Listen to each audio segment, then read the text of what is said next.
How you doing? Growing up as a kid in the 1980s, we had a whole slew of amazing movies and television shows that, even by today's standards, still hold up as some of the best entertainment in pop culture history. And there's one show in particular that not only still holds up to today's standards of great television, but also managed to literally define an entire decade.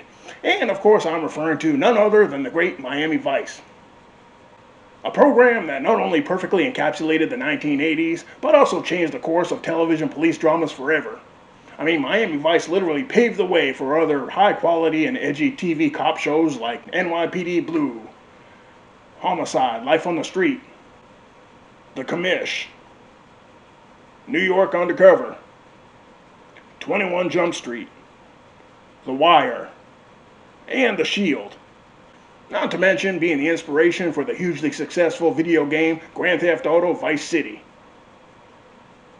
And it's all thanks to two men, series creator Anthony Yerkovich and television producer Michael Mann. That's right, the guy who gave us Heat, that guy. Now, originally Yerkovich envisioned Miami Vice to be a feature film. However, with the help of the legendary producer, that idea quickly evolved into what would become one of the greatest and most groundbreaking television dramas of all time, boasting 5 incredible seasons, as well as turning a young actor named Don Johnson into a household name. And then about 20 years later, Michael Mann decided that he wanted to capitalize on the success of that beloved franchise and remake Miami Vice into a feature film. Unfortunately, that little endeavor would turn out to be what I consider to be Michael Mann's biggest mistake. Because despite his intentions of capturing lightning in a bottle a second time, what we actually got was a poorly written, extremely boring and generic movie that really failed to capture any of the magic that made the show so popular to begin with. And so today we're going to be taking a look at the 2006 Jamie Foxx Colin Farrell travesty that was Miami Vice.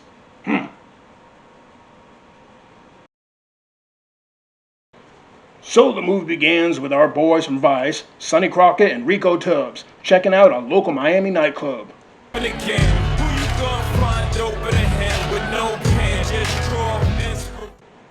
And soon we get a posse of hotshots showing up to the club to do some shady business. Can you dig? Hey, baby.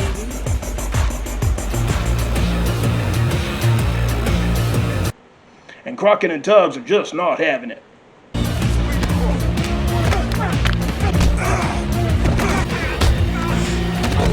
But unfortunately, the hooligans get away. And then Crockett gets a cryptic phone call from an informant named Alonzo.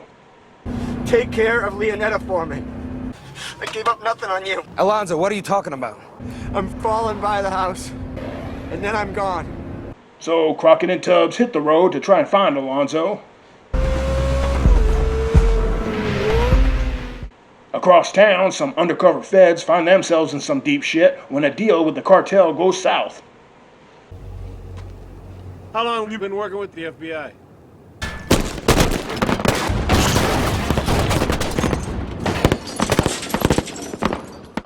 Meanwhile, Crockett and Tubbs catch up with Alonzo, and we find out that Alonzo was the one who ratted out the feds to the cartel, because apparently the cartel kidnapped Alonzo's girl Leonetta in order to get Alonzo to spill the beans. They grabbed Leonetta.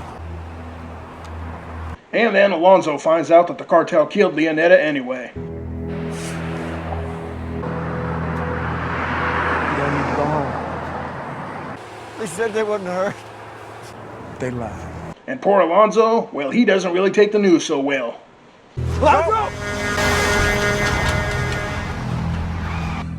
And then Crockett and Tubbs meet up with this FBI guy, and he tells them that they got a mole leaking information, but he doesn't know if it's the feds, the DEA, or whoever.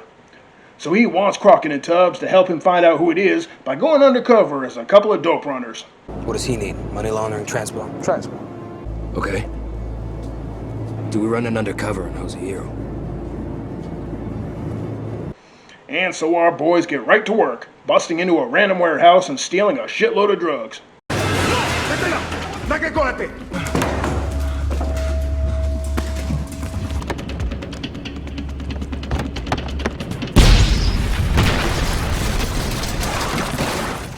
And then it's off to the friendly streets of Haiti, where our boys show up under the aliases of Cooper and Burnett.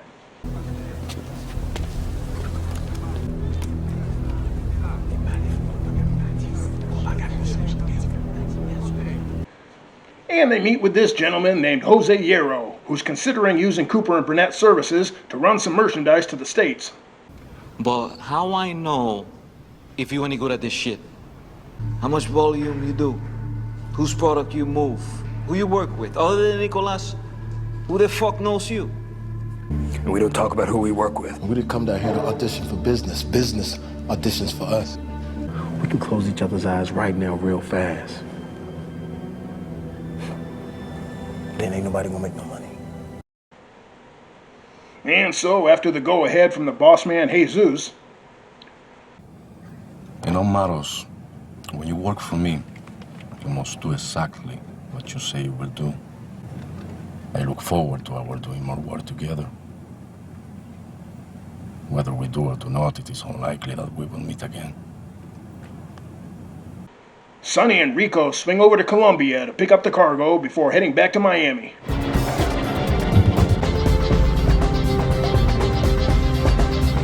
And after a job well done, our boys get a visit from Jose. And they tell Jose that they managed to find some of the dope that was stolen from his organization. They tried to jack your load. We brought them home. Discovered this. That's my load. This is my product. But Sonny and Rico forget to mention that they were the ones who stole it in the first place. So Sonny and Rico give Jose his dope back, for free no less, just to buy them some trust with their new friends. Nothing? Consider it an investment. And then Sonny takes Jose's boss lady, Isabella, out for a little spin on his boat. I take you to the best place for mojitos. And then they swing by Cuba for some mojitos. You like the mojito? Mojito's great. A little dancing.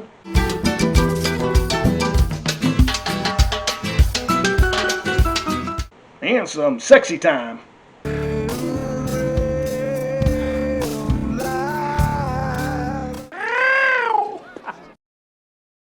And then some more sexy time.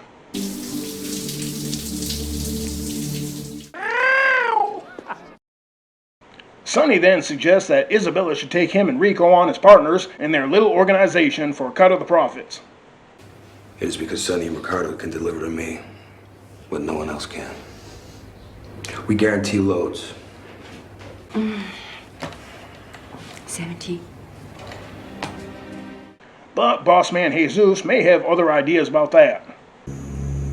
We will try a few runs with these partners. Back in Miami, Sonny and Rico have a little meet with Jose. And Jose is starting to have his doubts about these two. Jose, what is it? I don't like the Americans. Why? Too good at what they do. Rico then gives the FBI Dank a call and sets up a little trap to find out where the leak is coming from. For customs, you say Monday. For FBI operations in DC, you say Tuesday. FBI Miami, you say Wednesday. DEA on Thursday, Coast Guard on Friday.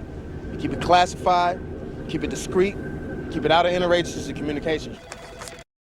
And after an email from Jose, we learn that the leak is actually coming from the FBI. It says U.S. assets. Expects our transshipment load on Tuesday day. Tuesday day only went out to FBI operations planning in D.C. Later that night, some Aryan pricks kidnap Rico's girlfriend and fellow vice cop Trudy.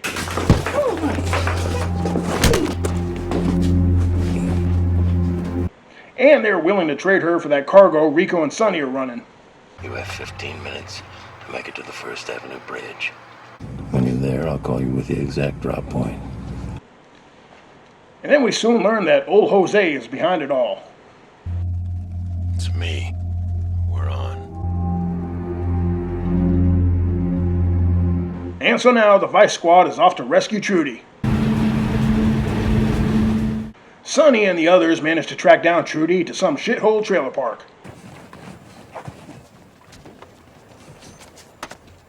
And then after about an hour and a half into this movie, we finally get our first action scene. Hold it! Drop the detonator! And it's a pretty pathetic one at that. Hey.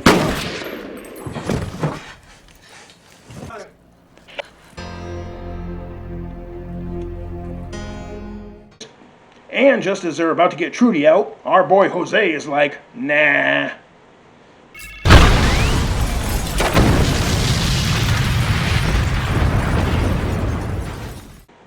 And then Jose gives Sonny a call looking for his product, so they arrange a meet.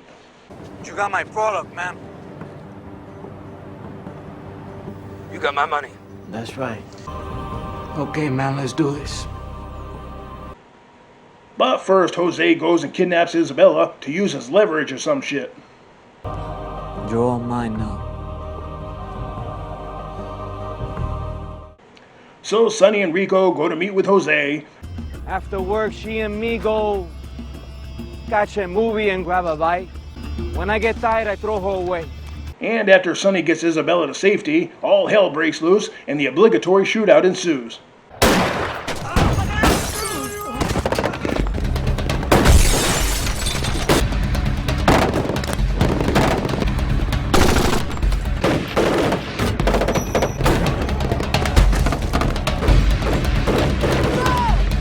And during the chaos, Rico takes care of old Jose.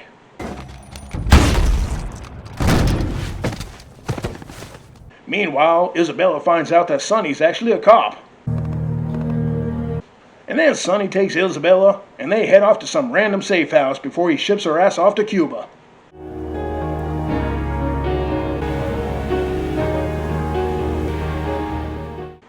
Rico goes and pays a visit to Trudy at the hospital, and they're soon joined by Sonny. And then the movie ends. And I guess the main bad guy of the movie, Jesus, well, he just keeps on doing main bad guy stuff because we never see him again. I don't know, maybe we'll see him again in the sequel.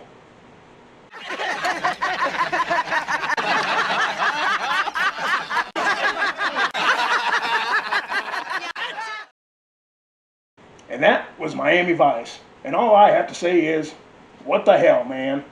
I mean, it was long, boring, pointless, tedious slop, and it really failed to capture any of the magic that made the TV show so amazing.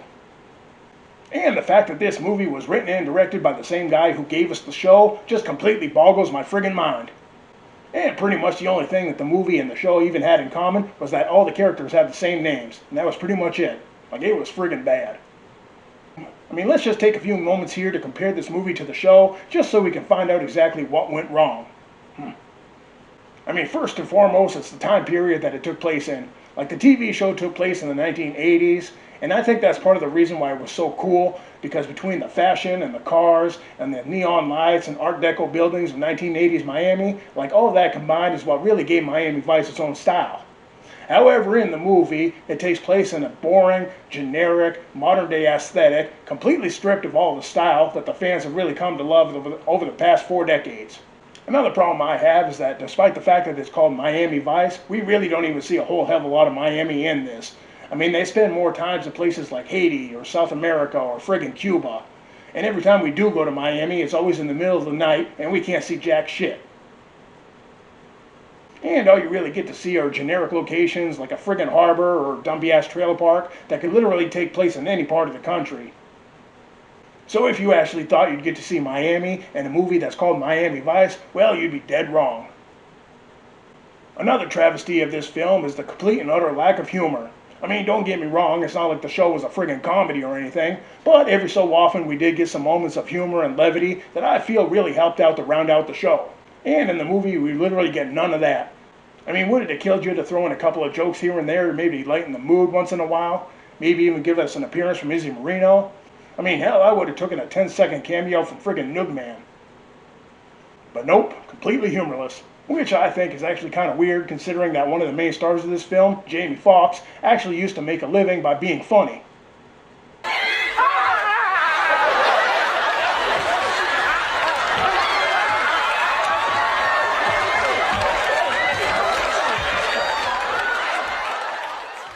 And another gripe that I have with this tremendous slop fest is we really don't get a whole lot of time with the other members of Vice.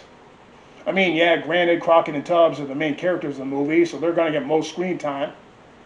But for a movie that's over 2 hours long, we really don't get shit from the other characters, except maybe for Trudy.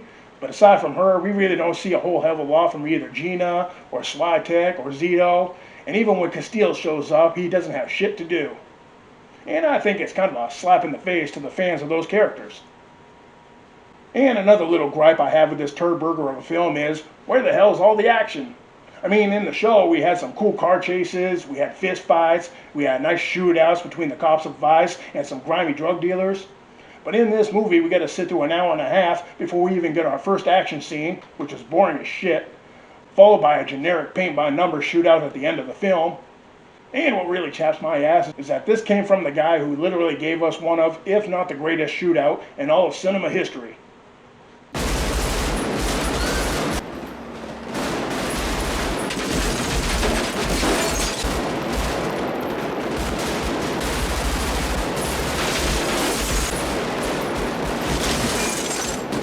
I mean, geez Louise, Michael Mann.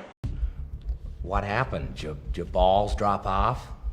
I mean, for what could have been at least a half-decent action film, this shit was totally lacking. And then there's my final grievance when comparing this movie to the original show, the soundtrack. Like seriously, half of what made Miami Vice the show so epic was the soundtrack. Like we had tracks from every big-name pop music star under the sun in that show. Everybody from Phil Collins, to Lionel Richie, to Glenn Frey, to Peter Gabriel, to U2, and ZZ Top.